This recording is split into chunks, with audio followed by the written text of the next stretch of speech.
ନନ୍ଦିଘୋଷ ରଥ ଖୋଲା ଆରମ୍ଭ। ପୁରୀ ଅଫିସ୍ 13-8 ସିଂହଦ୍ୱାର ସମ୍ମୁଖରେ ଥିବା 3 ରଥ ଖୋଲା କାମ ଜାରି ରହିଛି। ବୁଧବାର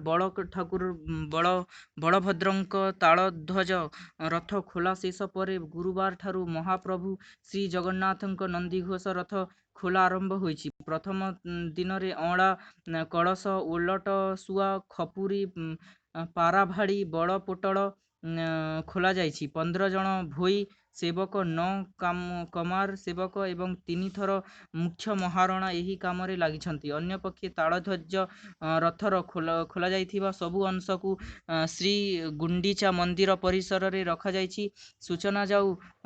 ସୂଚନା ଥାଉ କି ଚଳିତ ବର୍ଷର 3 ରଥ ଭଙ୍ଗାଯିବ ନାହିଁ। 2020 ମସିହା ଐତିହାସିକ ରଥଯାତ୍ରାର ସ୍ମୃତି ସ୍ୱରୂପ 3 ରଥକୁ ସଂରକ୍ଷଣ କରାଯିବ। ମହାପ୍ରଭୁଙ୍କ ପ୍ରମୋଦ ଉଦ୍ୟାନ, ଜଗନ୍ନାଥ ବଲ୍ଲଭ ମଠ ପରିସରରେ ଶ୍ରଦ୍ଧାଳୁ ଓ ପର୍ଯ୍ୟଟକ ରଥଗୁଡ଼ିକୁ ବର୍ଷ ତମାମ ଦେଖିପାରିବେ ବୋଲି ଶ୍ରୀମନ୍ଦିର ପ୍ରଶାସନ ନିଷ୍ପତ୍ତି ନେଇଛି। 3 ରଥ ଖୋଲାଯିବା ପରେ ଏହାକୁ ଜଗନ୍ନାଥ ବଲ୍ଲଭ ପରିସରରେ ପୂର୍ଣ୍ଣାଙ୍ଗ ରୂପ ଦିଆଯିବ।